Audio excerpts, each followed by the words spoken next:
my God. The village Emily Harms calls home looks more like a war zone. This is Americans' war, or at least it's Pilger's. Harms is one of the lucky ones. Even with a torn garage and boarded up windows, her home is still there, while dozens more are gone. Tuesday, Harms gets to move back in, but that isn't the case for her next-door neighbors or her grandmother. My grandpa used to own a big brick building here, and my grandpa's garage used to sit right here, and we were in the basement of that house. What's left of that home will be broken up, put in a truck, and hauled off. Shattered landmarks that used to help Harms find her way around the town now cover the ground. Grew up in this town pretty much for the last 30 years. I was born and raised in this town, and I still cannot, till this day, cannot tell you street names. But she can tell you the message she wants everyone to see about her hometown.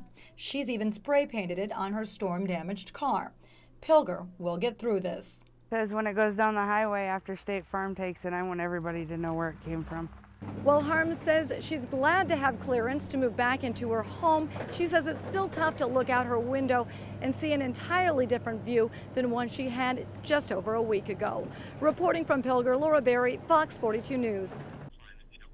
Sure, hold on one second. The Humane Society has been getting the calls.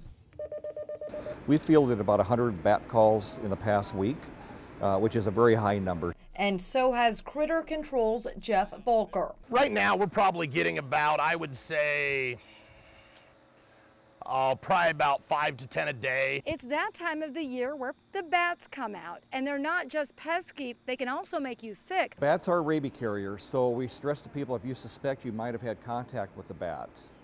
If you wake up in the morning and there's a bat in your room throughout the night, you might not know that the bat might have bitten you or saliva transfer between you and the bat. Fortunately, rabies is rare, but infestation is more common than you might think. I mean, almost every bat inspection will find some evidence of where they're getting in. Volker says 90% of cases he sees start with a small opening in a roof. What you'll see is you'll see them coming in behind this, and then they'll live up in those bricks down in there, all the way up and down this whole firewall. Volker says an opening as small as 1/4 of an inch could let the critters in, and these droppings are a dead giveaway. You have bats. You can see some droppings here. There's bats actually hanging up behind this parapet cap. But there are ways to prevent infestation, and Volker says bat-proofing starts with sealing up open spaces, from chimneys to windows. Because if there's an opening underneath there where bats can get in, they'll take advantage of it. Laura Berry, Fox 42 News. Those are Ruger 22s, and I know that's a 1911 45. Pat Cork knows his guns, but when it comes to these two, at first glance he can't tell the difference between a toy and a deadly weapon.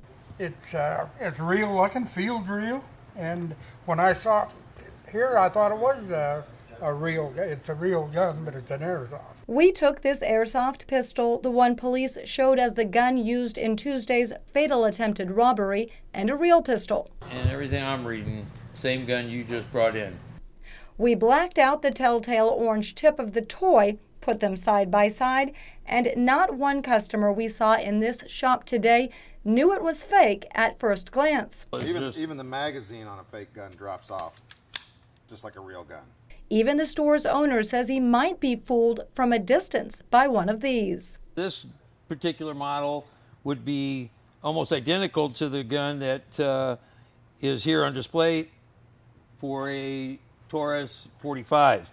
And again, you'd never be able to tell the difference between this gun and that gun with an intense situation going on. There's even a higher-end model that sounds like the real thing.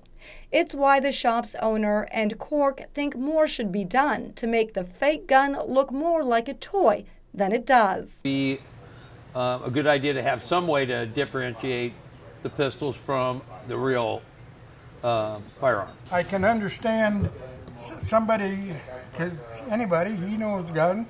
If I come in and pointed that at him, he would pull out the real gun and take defense. Laura Berry, Fox 42 News.